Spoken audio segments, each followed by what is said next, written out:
Hosted by Josh Howie. I am now joined by the co-founder and trustee of the LGB Alliance, Kate Harris.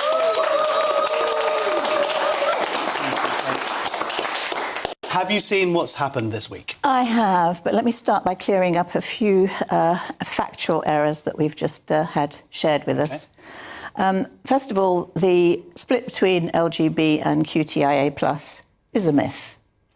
Everybody who's gay or lesbian or bisexual, who's as old as I am, grew up with a movement for lesbian and gay rights.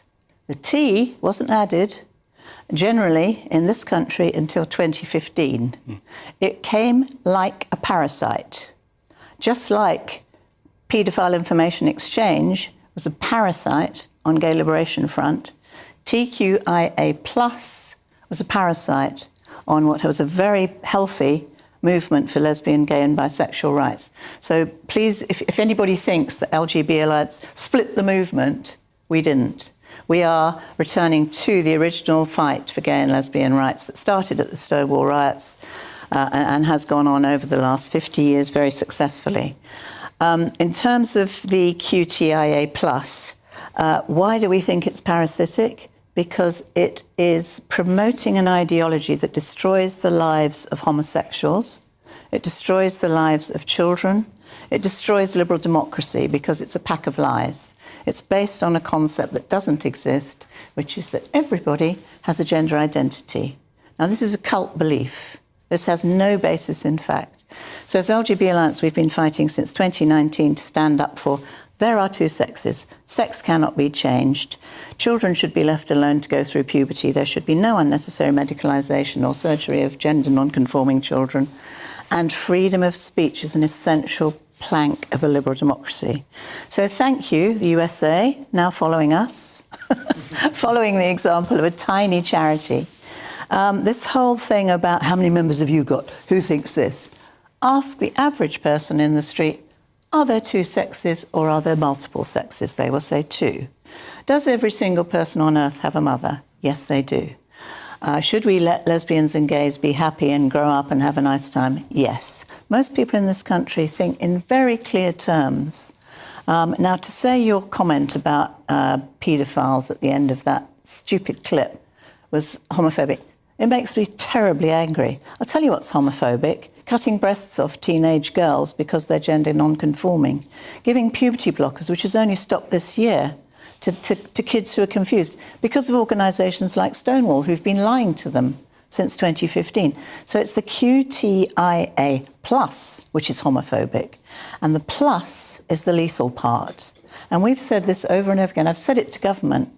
We've said, as LGB Alliance, in all government documents, it's time to return to LGB, which talks about people with same-sex sexual orientation, and any other group you want, but name them. Do not have a plus, because there is a long, long, shameful history of paedophiles latching on to respectable organisations, because guess what? They can't get away with what they're trying to do. Unfortunately, today, we're actually seeing in some countries like Germany, they're actually pushing for paedophilia to be a protected characteristic. They're saying it's a sexual orientation. We've got people like the Jacob Breslaw, the trustee at Mermaids, saying, yes, I attended that conference pro-paedophilia and now I'm a trustee of Mermaids. What's wrong with that? They're normalising this phrase, minor attracted people. It is disgusting, it is disgraceful, it brings shame on our society. So we want the QTIA+ to be exposed for the danger it holds. Do you think that that might be a silver lining of what's been happening, the exposure here? Because I speak to a lot of people. My mum sort of messaged me in a panic this week. This is the person who used to drag me along to gay rights movements and whatever when I was a kid, and go, what's happened here? This is saying that you're homophobic. There's this big, it's had hundreds of thousands of views. It's had all these complaints, people contacting me online, you're homophobic and whatever. But it should hopefully draw some attention to this Q+. Let's remember, when you have no argument, you call somebody names. So, for example, Jolyon Morm, who is behind the Good Law Project, and I understand that they've been gathering signatures to say what an awful homophobe you are. This is typical of his playbook. He calls you names when he has no argument. There is nothing to suggest that you were saying gays and lesbians are paedophiles in that clip. He just says, you're a homophobe. When we were in court, because he took us to court, because he didn't want there to be a charity in the United Kingdom standing up for homosexuals. The only charity, right? The only charity exclusively dealing with LGB rights. The only charity that has been attacked mercilessly, online, offline, by politicians who should know better, by celebrities who should know better. Julian Moore and his supporters in court, he didn't give evidence, I guess he was too scared, but the witnesses, time and time again, told us we were transphobic, we were homophobic. I was cross-examined on this. And again, it comes back to they are frightened of discussing their ideology because there is no factual basis for it. And the thing about the plus, as I said, we've discussed this with politicians and said, how can you possibly put this in a government document? OK, you could say queer. Some people like the name queer, especially straight people with blue hair. T. I'm jealous of anyone with hair. T under the Stonewall definition, which has just been reduced. It used to have 19 definitions under the T umbrella. I think it's now been reduced to half a dozen. I is now people with disorders of sexual development, which have nothing to do with this. Asexual. We've just had a fellowship at King's College London to research asexuality. Just breathe deeply, breathe deeply. I was asexual for about 3 weeks when my wife and I were arguing. There you go. And then we have plus. And what I say is, don't be naive. We see child abuse. We see attacks on women and children in this country at an all-time high.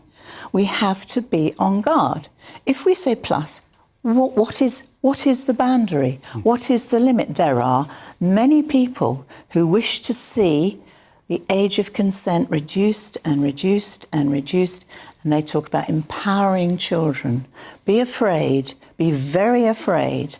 Anything that has an open-ended definition or a little plus sign is a red flag. Safeguarding alerts should be going off, and we all need to stand up and just be incredibly careful about the whole of the TQIA+, but in particular, that awful little plus. Yeah, absolutely. Well, let's talk about something a little bit more positive. What other work is your charity doing? Well, when Bev and I started this in October 2019, we did lots and lots of boring stuff. Writing letters, hassling people, knocking on doors, so on and so forth. We now have a much more fun, as well as still doing the lobbying, the consultations, meeting politicians. We also have a social angle now. So Robin Moira White may say, you know, we've got 35 members. Well, shows how much Moira knows, because we don't have members anyway. We have supporters. We have friends groups around the country. We're just working on launching LGB International, because a number of groups have spotted around the world, not because of us, but of their own volition, spontaneously.